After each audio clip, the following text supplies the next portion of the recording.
Hi guys, and welcome to another batch of your replays. As per usual, I went through a bunch of replays. I was clearing out some of the oldest replays I was sent in, and I found this one, and I'm really surprised I didn't bring it to you before.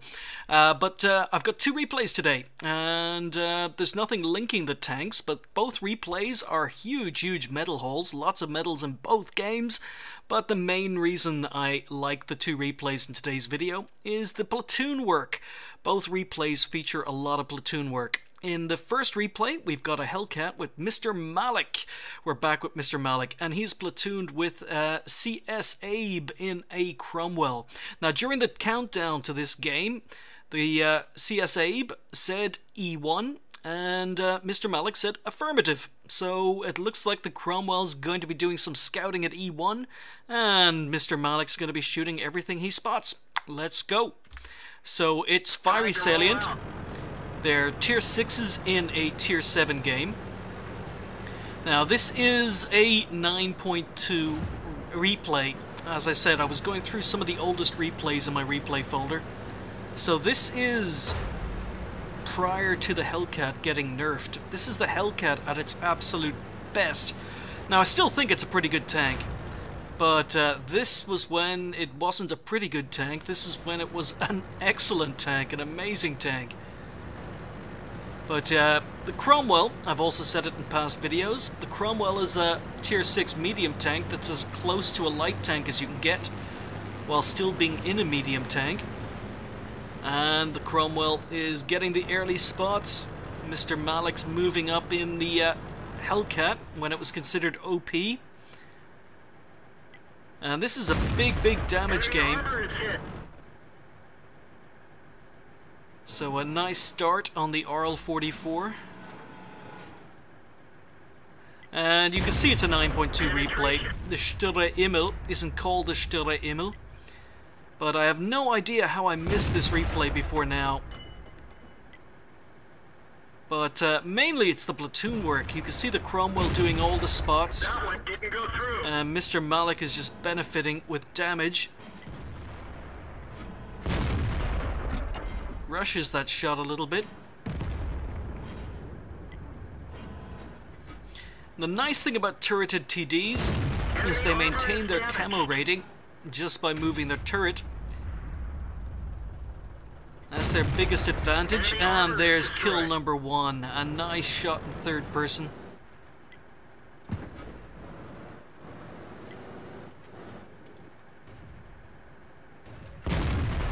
So, again, nice shot in the distance. So, the score is still fairly even. It's 3-2. MisterMalik decides to push up to see if he can get some more spots, but he doesn't really need to. Not with the Cromwell sitting there spotting for him.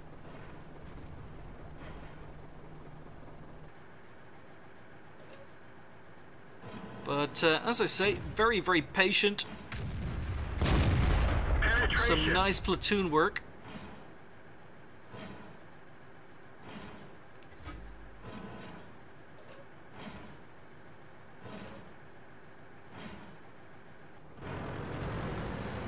So again, I think MisterMalik's getting a little bit impatient. There's been nothing but that Sturre spotted down on the 1-2 line, so he's moving across to try and get more shots into the middle. Now from here on in, he's probably going to be doing his own spotting.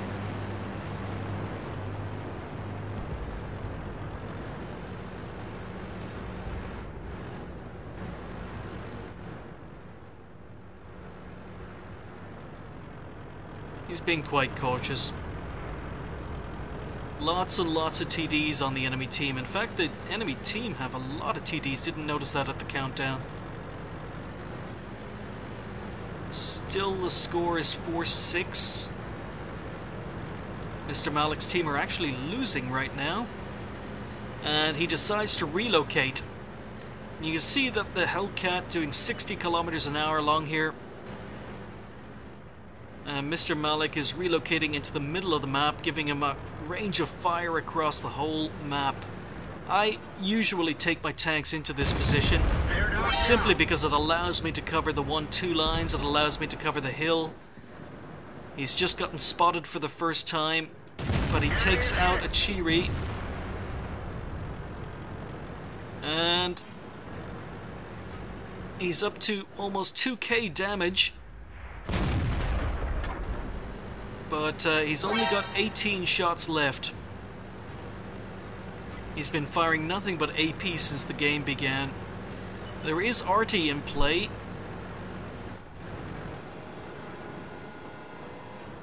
And we won't know till the end whether or not he was able to put a blind shot into the SU-100Y. So while his platoon mate continues sitting on the one line, MisterMalik's trying to get his own spots in the middle.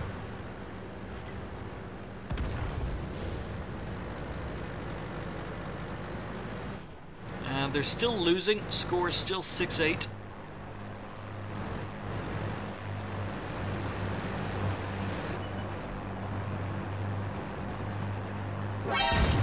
So, lovely pen. Artie goes for him. Again, he's being quite aggressive here, but he really needs to do something. As I say, his team are losing. It's turning into kind of a deadlock. And a beautiful third-person shot, taking out the Churchill 1. He's up to 3 kills, 2.2k damage done. A little bit unfortunate to miss that one. It was well led, shot went a little bit high.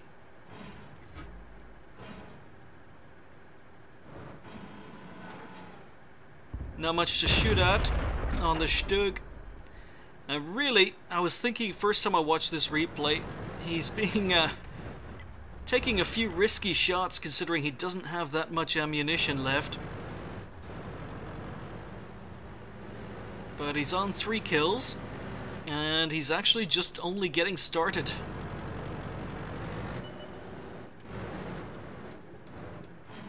So, pre-aims, and a beautiful, beautiful kill on a blind shot, almost. Timed that shot perfectly, shot through the buildings. Beautiful, beautiful shot on the enemy Hellcat. That's 4 kills.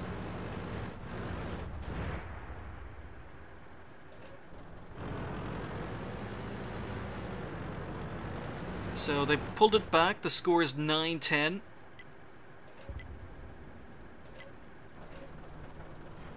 And in the meantime, the Cromwell is still sitting in E1.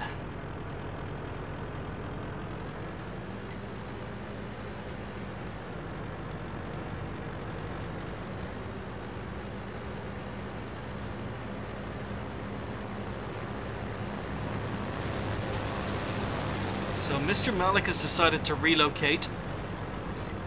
So score is 9-11 actually, still losing. Only 1 tank left on the 9-0 lines, other side of the railway tracks. Stura is spotted. The VK3601H is spotted. And again, enemy armor is damaged. Still firing AP. Lots of tanks now spotted on the 1-2 lines by the Cromwell or by MisterMalik. He goes for the kill, gets the gun out of the game. And the Cromwell has to get out. I assume the Cromwell was spotted. But MisterMalik's up to 3.3k damage. He's on 5 kills. He's still taking blind shots, but he's had to switch to premium. He's only got 2 AP shells left.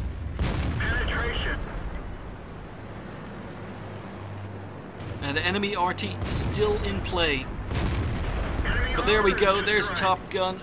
3.7k damage, 6 kills. MisterMalik's down to 6 shells left in the tank. And I'm quite surprised Artie didn't take an interest. Maybe Artie's focused on the other side, but the Jagdpanther has decided to relocate.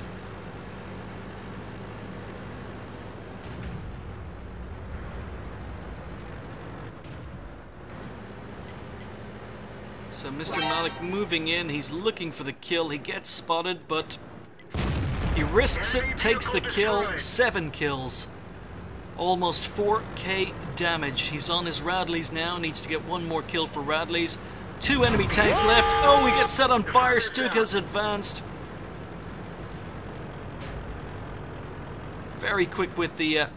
well, he wasn't. It was an automatic fire extinguisher. But he gets the Stug.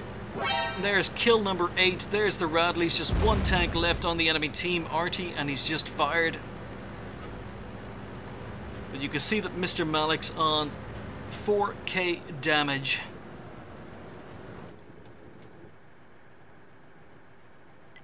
And some basically showing off why the Hellcat was considered overpowered. Some nice relocating when he decided that there wasn't much happening on the 1-2 lines. He decided to relocate into the middle of the map. And a 1-hit kill on the Hummel with an HE shot. But 9 kills for MisterMalik in the Hellcat prior to 9.3. So not surprisingly, that was an ace tanker for MisterMalik, but he also picked up his Radley Walters medal and his automatic top gun. He picked up sniper and he picked up high caliber. And if ever you needed an example of why the Hellcat was considered overpowered prior to 9.3, that pretty much showed it. But some nice platoon work between MisterMalik and CS Abe. You can see MisterMalik finished with 4,464 damage done. Huge damage in a Hellcat. 9 kills and 1723 XP. But his platoon mate doing the spotting at E1, CS Abe J, ended up with 2,656 assistance damage, mainly down to MisterMalik shooting whatever Abe was spotting. But really nice platoon work from the 2 guys. MisterMalik finished up with firing 27, hit 24, pen 21, and the gun is still pretty good on the Hellcat, though not quite as good as it used to be, not quite as accurate, but a huge amount of damage. He received 1 hit and it pens, so the Hellcat still has no armor, but he spotted 1, damaged 12, destroyed 9, did 900 assistance damage, wasn't playing with a premium account, but earned 37,500 credits for that game. 1723 on first game of the day times 2 left him on 3,400 XP. Yeah, this has been sitting in my replays folder for a long time. I have absolutely no idea how I missed it before now, but thank you for sending it in so long ago, MisterMalik. Next up, we've got Khalid in a Matilda, platooned with 2 other Matildas. Yeah, Dingleweed, Jambo Hyde, and Khalid, all in Matildas in a dream matchup. This is a tier 4 game. They are top tiers and lots of tier 4s, lots of tier 3s on the enemy team. Now, having said that, there is a Lux platoon on the enemy team, and yeah, I suppose Luxes versus Matildas could be an interesting contest, but when you're a 3-man platoon in Matildas and you get top tier, you could pretty much expect carnage, and that's what you're going to be getting in this replay. Let's just get going. Let's go. So this is another big medal haul for Khalid. In fact, Matilda is not particularly fast, so I might as well just double speed this till Khalid gets into position. Now, his platoon mates don't seem to know, or the platoon don't seem to know where to go. All 3 of them were driving around Cap. Now, the Matilda isn't particularly fast, so Khalid is going for some blind shots, or some third-person shots on the way to his position. It's a standard game here on Erlenberg. But again, if you ever wanted to see why the Matilda is considered OP, then this game is a pretty good example. But I think the Matilda is only OP if it gets into a tier 4 game, if it's top tier. Plenty of tier 5s, plenty of tier 6s have no problems dealing with Matildas. But his team are losing. The score is 0-4. And Khalid finally gets into position. Auto-aiming, shooting on the move. Misses his first shot, and you can see he's already taken damage. M3 Lee and a T40 have reduced him to 147 health. So there's his first kill. And he's hulled down. His turret is finally working. He's just bounced 4 shots. His platoon mates have come up to support him. Enemy armor is hit. And the Grant is missing. Enemy armor is hit. See the rate of fire? Yeah, I am on normal speed. So it's not exactly the most accurate. Khalid is rushing his shots, not letting his gun aim fully. He could have had a kill there. But all of a sudden, a T-46 appears from nowhere. And there's Khalid's second kill. Oh, needs to aim. No, doesn't bother aiming, but he gets kill number 3. Oh, T-40 has come around. And the T-40 has reduced Khalid down to 23 health.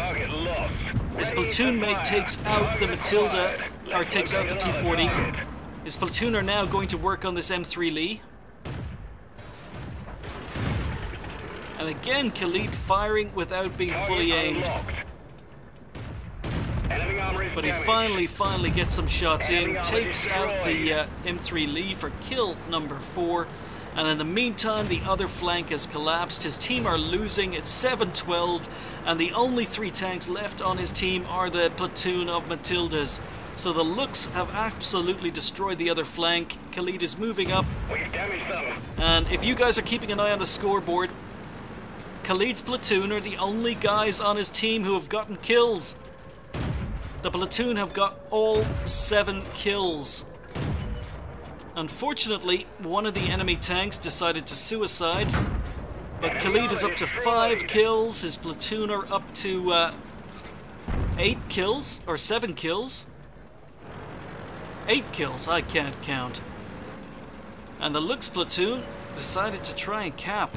But Khalid is still on 23 health. See the rate of fire here?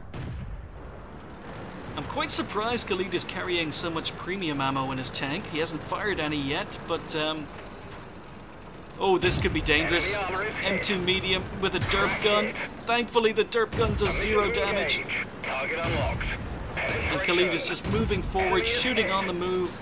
Critical hit. Oh, one of his platoon mates has gone down. It is now 2 versus 6. And Khalid's still on 23 health, but he kills the M2 medium on the move. Constantly moving, constantly firing. Oh, there we go. He's finally run out of AP. He's only got premium ammo now. But he's just taken 2 tanks out. There's 8 kills for Khalid. Whoa. So his platoon have taken, or have managed 11 kills between them so far. This is pretty much why the Matilda is considered a little bit overpowered. But only, as I say, only when it gets top tier. This PZ-1C could not pen.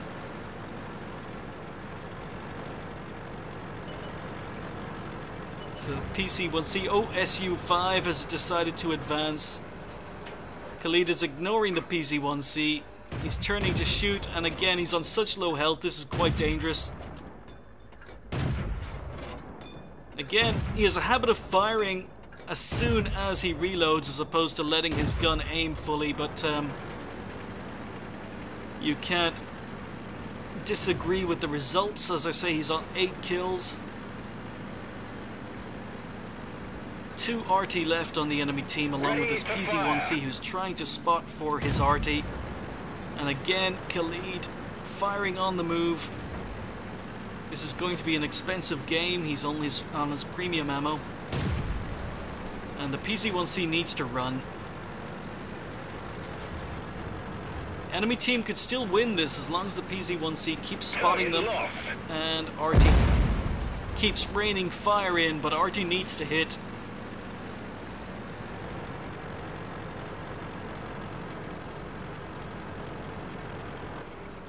So the PC-1C is a very good player. I'm actually quite surprised, well, maybe not surprised. I thought he might have been firing premium ammo, but he's firing regular AP, so he's going to have a very hard time penning. But, yeah, armor destroyed. Matilda chases down a PZ-1C. I have no idea why the PZ-1C didn't run away, and in the meantime Dingleweed takes out the SU. PZ-1C is complaining about Khalid firing gold, but he doesn't know that Khalid only has gold left in the tank. He's on 9 kills, the platoon are on 13 kills. One enemy tank left, he's in the middle. And as I say, unfortunately one of the enemy tanks managed to suicide towards the beginning of the game. But this is going to be 14 kills for the platoon. I can't remember who actually gets the final kill here. But 9 kills for Khalid, 2 kills for Dingleweed, 2 kills for Jambo Hyde. And once again, fast-paced gameplay from a Matilda.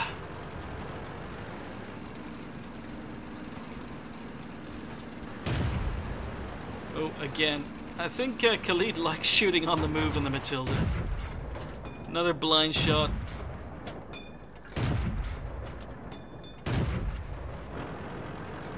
I think those were all wasted shots, Khalid.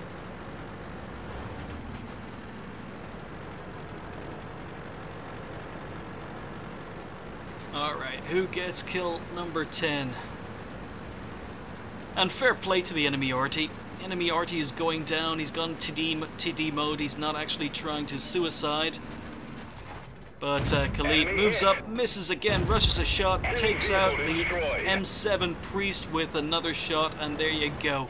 10 kills in a Matilda, 14 kills for the platoon. Unfortunate not to get 15, but yeah, Matilda not overpowered in the least. So, an ace tanker for Khalid in the Matilda. I'm a little bit jealous because I haven't played the Matilda a lot, but haven't got an ace tanker in the Matilda yet. I really need to play it more, just avoid it because it's a tier 4 and I'm trying to do missions. But Khalid also picked up a Spartan medal. He picked up a cool-headed, he picked up crucial contribution. He picked up a steel wall, he picked up high caliber, and he picked up Top Gun. Really impressive performance. No Pools medal, no Radley Walters. The Matilda's a tier 4 and he was shooting some tier 3s, but yeah, what can I say? Big medal haul. Khalid finished top on XP with 1219 XP. He did 1466 damage, 10 kills, very impressive. He fired 70 and he only managed to land about half his shots, 32 hits. Lots of shooting on the move, lots of shooting before being fully aimed. I think, yeah, sometimes players, when they get into a tank that has a faster rate of fire than aim time, they tend to have or miss quite a lot of shots. I think that was Khalid's issue there. But yeah, penetration on the gun is very good. It's a Matilda. 32 shots, hits, and 30 penetrations. 37 shots are hits received and 34 non-penetrations. I wonder how many of those were from the PZ-1C, but he blocked an even 1000 damage with his armor. He damaged 13. But he destroyed 10, did 104 assistance damage, and because he was carrying so much premium ammo in the tank, and because he ran out of AP so early, he ended up making a loss with the premium account of 4,500, but still doesn't take away from a big medal haul and a good result in a Matilda. 1,828 XP on the first game of the day, times 2, left him on 3,636 XP. Yeah, the Hellcat from when it was overpowered from MisterMalik, and the Matilda, while it's still overpowered, but only if it gets top tier. From Khalid to replays I managed to dig up. Was searching through my replays today, decided to discard a few of them, but surprised I hadn't spotted these replays before. Big medal hauls, and nice games, guys. Thanks for sending them in. I hope you guys enjoyed watching. I'll see you next time.